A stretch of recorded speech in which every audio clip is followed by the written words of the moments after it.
Hello everybody, how are you today? It is, for me right now, Saturday morning, January 2nd.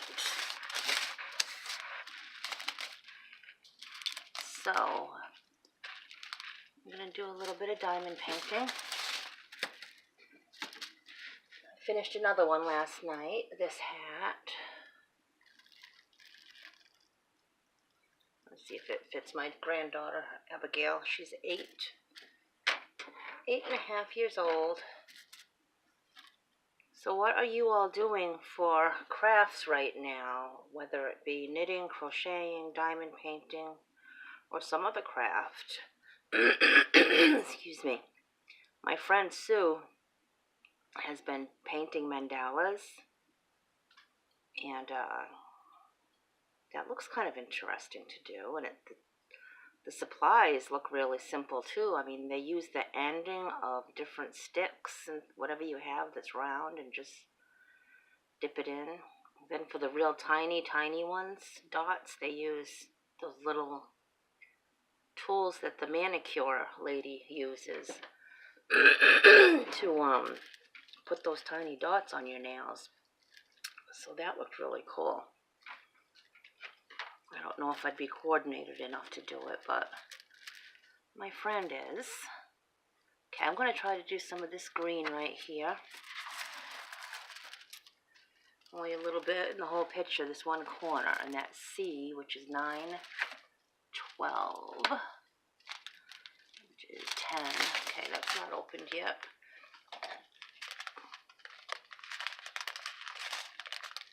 So in my Amazon cart right now is some more organizing containers so I can finish organizing all of them according to DMC code. There's a lot of them.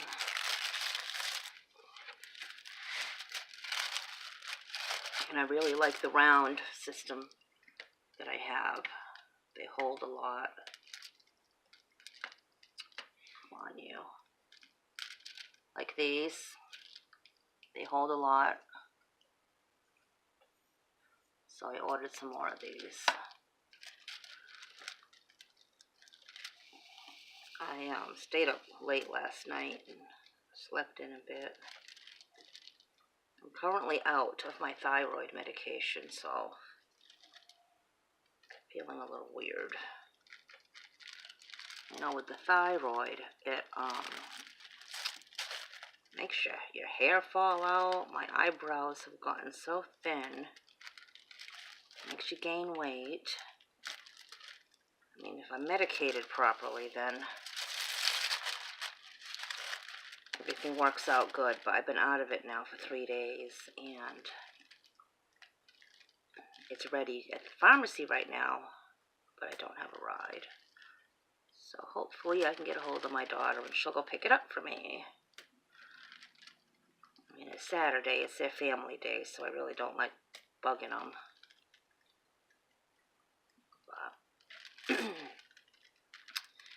so, oops. I was watching I've been on a Bigfoot kick lately, because you know you watch one movie. I have Prime videos. So you watch one and then they keep suggesting other ones that are like it. So I watched a Bigfoot movie and now they keep suggesting more and more, and you'd be surprised how many there are. There's just hundreds. So that's what I've been doing last night and the night before. Some are kind of good. Some are just so silly. They're funny. It's like Harry and the Hendersons. He's all sweet and cuddly and a vegetarian. And in these movies, he's ripping people apart. Oh, boy. But I do like sometimes watching the actual documentaries about like Bigfoot or Loch Ness and that kind of stuff. Although I believe that famous Bigfoot video and also the famous Loch Ness video, I think were proven to be hoaxes. Especially, I know the Loch Ness one was. I think the guy who helped to film it actually on his deathbed confessed that it was a hoax. So, pretty good hoax. I'm sure some people believe that it wasn't a hoax, even though he confessed that it was, but...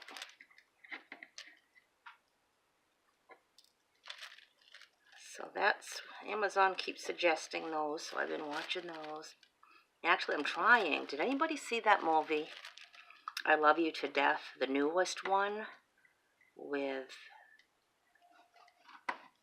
the mother and daughter, and the mother had Munchausen disease by proxy, and she deliberately kept her daughter sick, and deliberately made her pretend she couldn't walk, be in a wheelchair, shaved her head, said she had all sorts of diseases, and I mean, the whole time she's getting things donated to her, and everybody feels sorry for them and everything, and for years this went on, and I guess it ended up the mother was just forcing the daughter to pretend she was sick, and eventually the daughter grew up and started some online relationship with a boy, and they got together, and the boy killed the mother. And I did see the actual interview of the girl, how she looks now. She's still in prison, and her dad and her stepmom visit a lot. And I mean, this little girl knew nothing else since the day she was born. Her mother kept her sick like this since day one. And what I don't understand is how they fooled the doctors, because she even had a feeding tube. Now, what doctor puts a feeding tube into a child that doesn't need it? So I've been trying to, I don't know if I'm trying to watch it, but my TV's not cooperating, my voice commands. Did it even come out yet? I know I've seen it advertised, and I'm pretty sure it already came out. But my voice commands, my TV does not like me or something. And I recently upgraded to HD because a lot of the movies I want to watch are in HD. And Amazon gives you like 20,000 free movies, but half of them are in HD, so I wasn't able to watch them. Well, they're not free. I mean, I pay $12 a month, and that includes all music, videos, and free shipping from my Amazon. So, plus I upgraded to HD.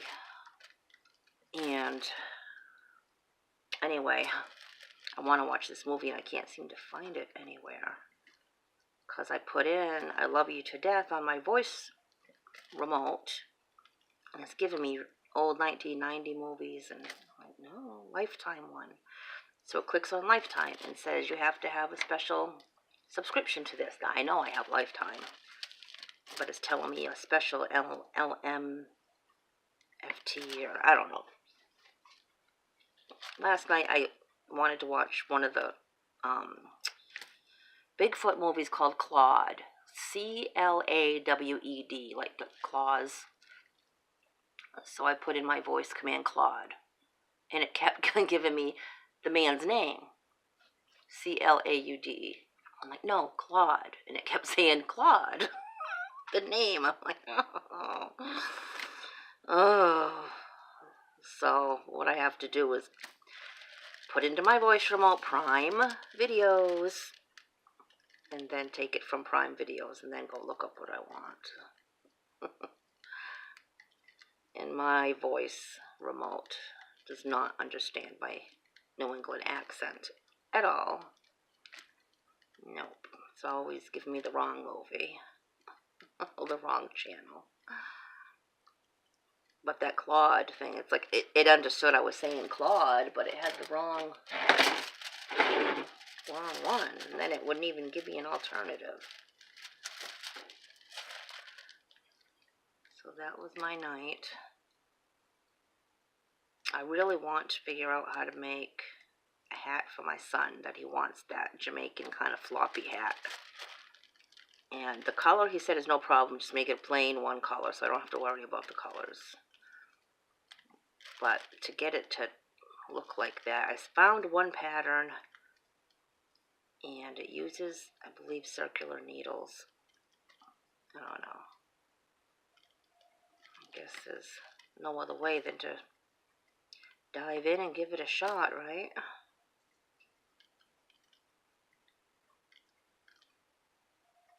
So I looked under my Amazon account, and one of my diamond paintings is already in California.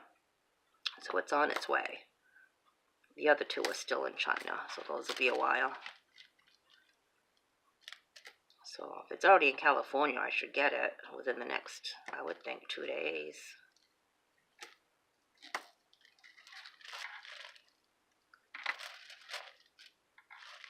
And I've got stuff all defrosting to make a beef stew. So that'll hold me for probably 3 or 4 days. I got 2 packs of beef. I got a package of those small little baby potatoes. I'm just going to cut them in half once and throw them in. Fresh carrots, onion. Let's see. Well, that's it for the green. That's it. Huh. Alright, well, I'll save them just in case I missed one, but I don't think I did. Oops. Sorry for all the noise. So for those of you who watched my video last night, I put on a video about my daughter. All the photos you see of her from when she was born 2 months premature, and she weighed 2 pounds 13 ounces. Just a minute. 648.9.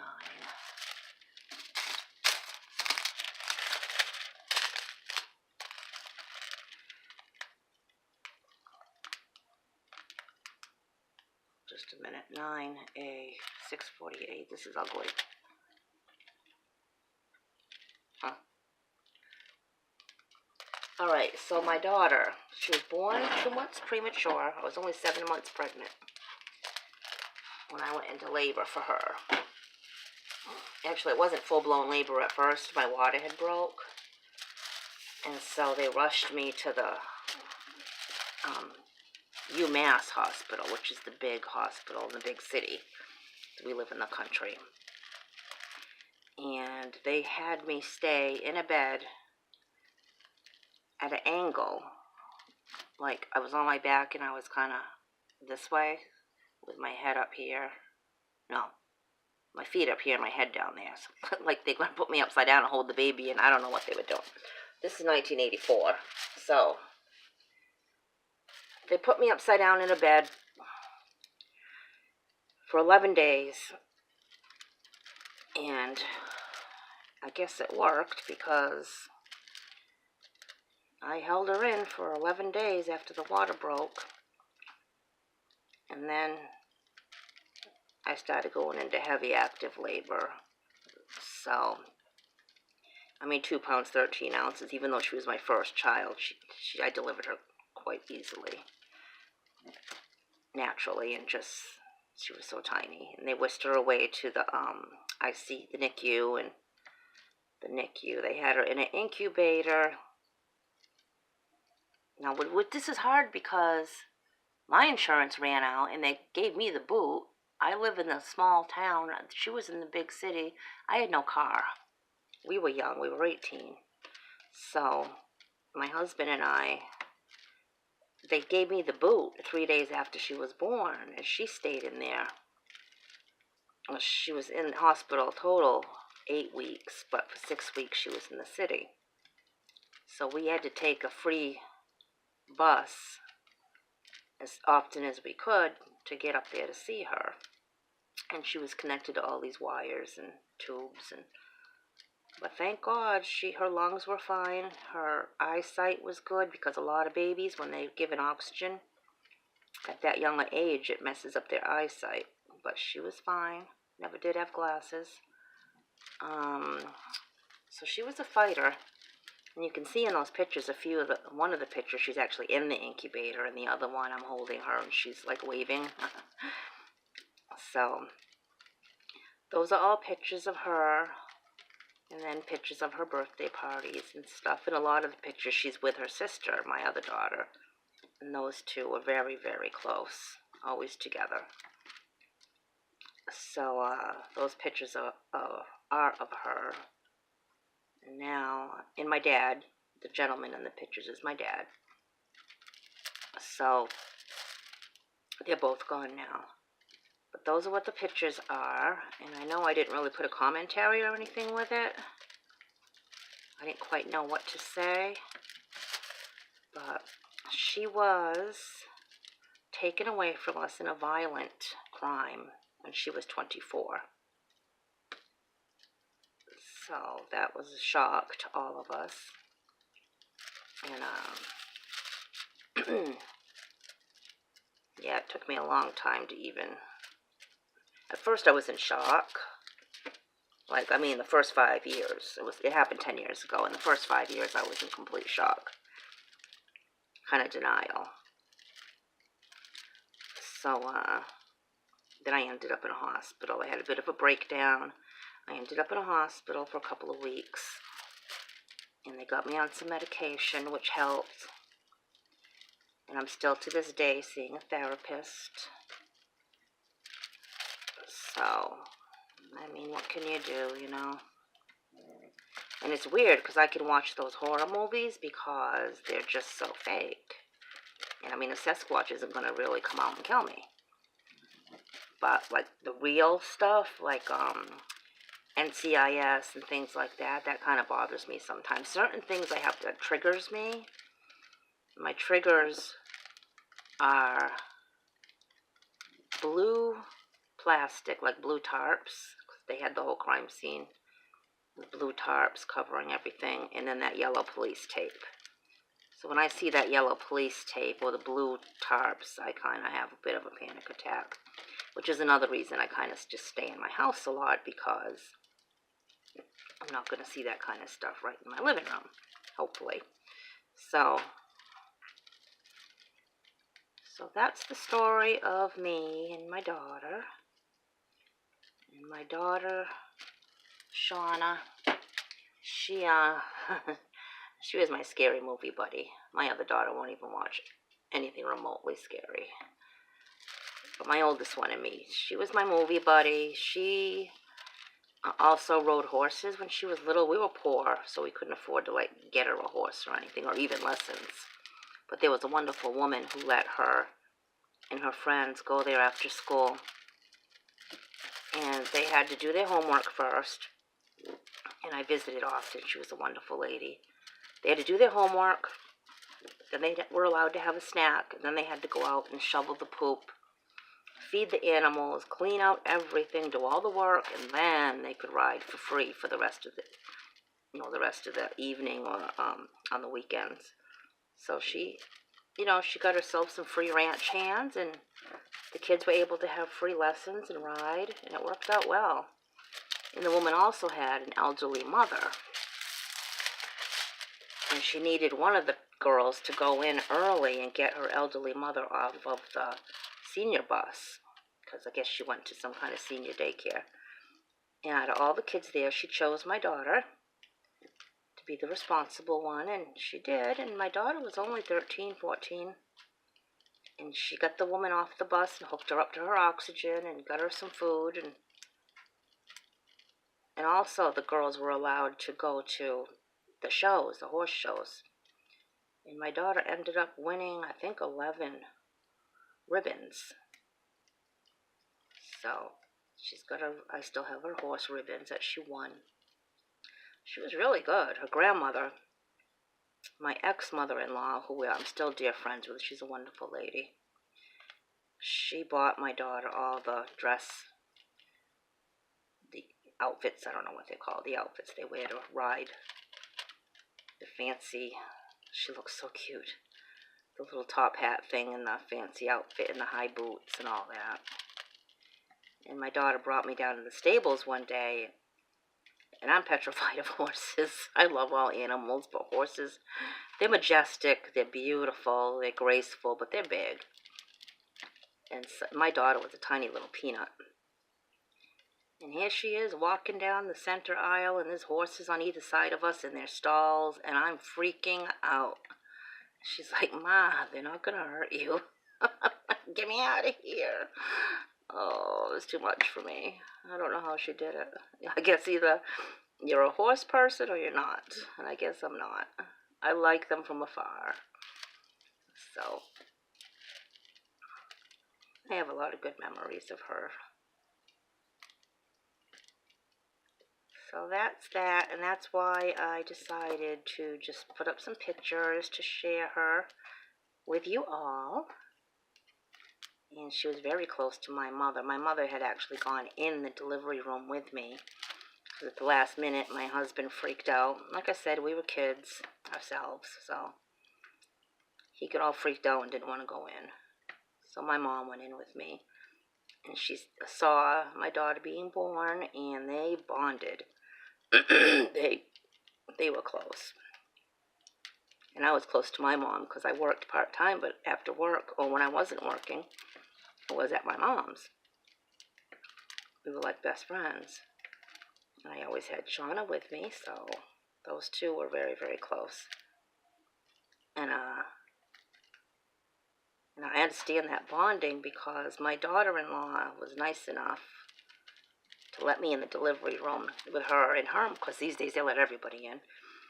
And we were allowed, it was me, her mom, my son, we're all in the delivery room with my first, her first child, my grandson, little JJ. He's 3 now.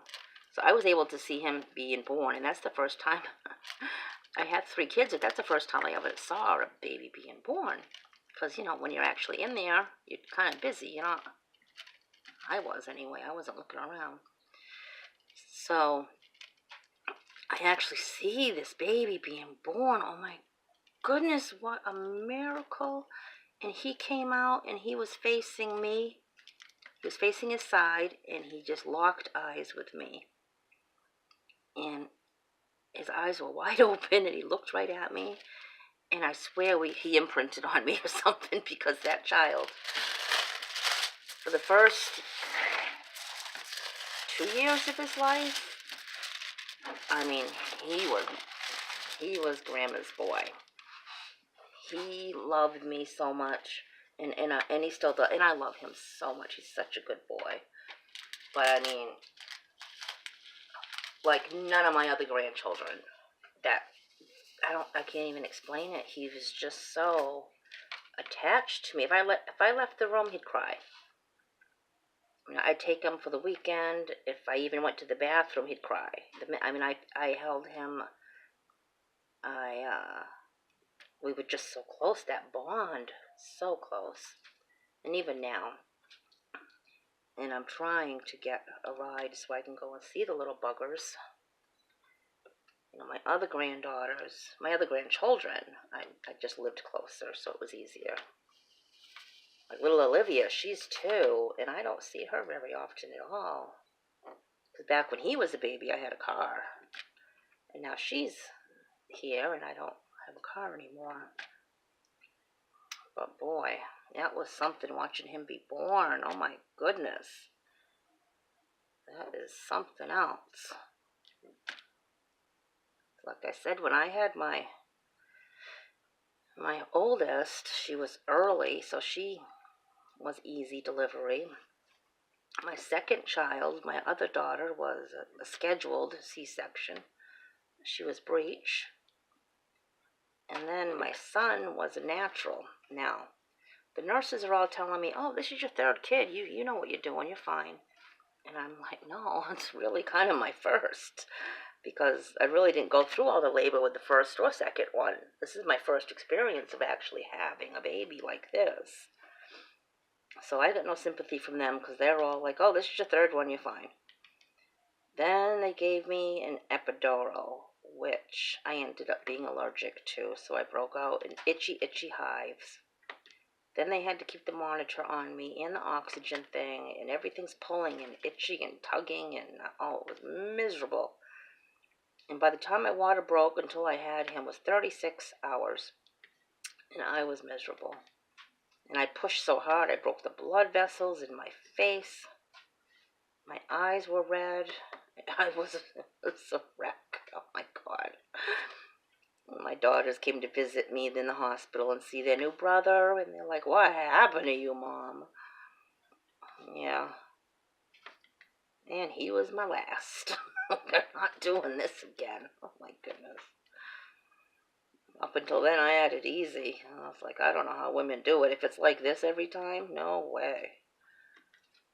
I guess each one's different. You just never know what you're going to be in for. You know, those were the lean days and the hectic, busy days. But I tell you, those are also the days when I have the best memories. They really are. When the kids are all little and running around and making a mess. And you can't wait for them to grow up and things to be quiet. And then it happens and you're looking around wondering, what happened? Where's all those little pitter-patter of feet and giggles and Mom, she's bugging me. Well, if you have little ones, enjoy them. Even the messes and the headaches and the sickness and the throwing up in the middle of the night. It's always in the middle of the night, isn't it? Oh, boy, those kids. Always get sick in the middle of the night. I remember my first daughter, when she first started eating real, with the actual baby food. We had jars of baby food back then. I don't know if they still do that. I think everyone kind of just feeds the baby cut up unseasoned food that they're eating now. But anyway, so they had this dessert out, and it was a blueberry dessert. And it's the first time she ever ate it, and she was loving it, and she was eating it so fast. This is after I fed her little vegetable meat grossness in the jar. So anyway, she's going to town on this dessert, and I kept feeding it to her because I'm 18 and I'm an idiot. And I put her to bed, and in the middle of the night, she's throwing up, projectile vomiting, and it's blue. I'm thinking she's dying. I'm freaking out. I call the doctor, and he's like, "Well, did you feed her anything blue?" Oh, yeah.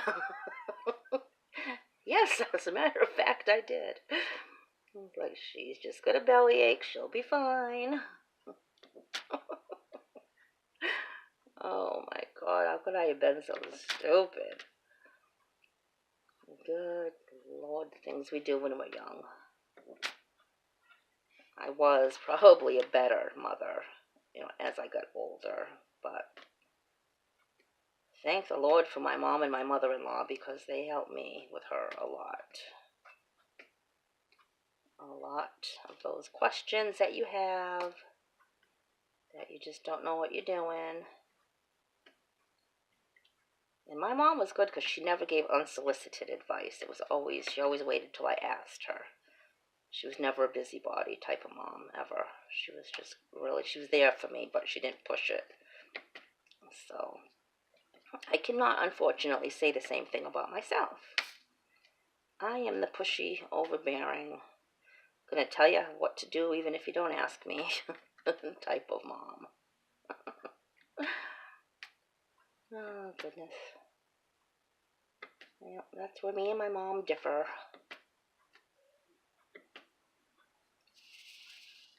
So I'm gonna wrap this up.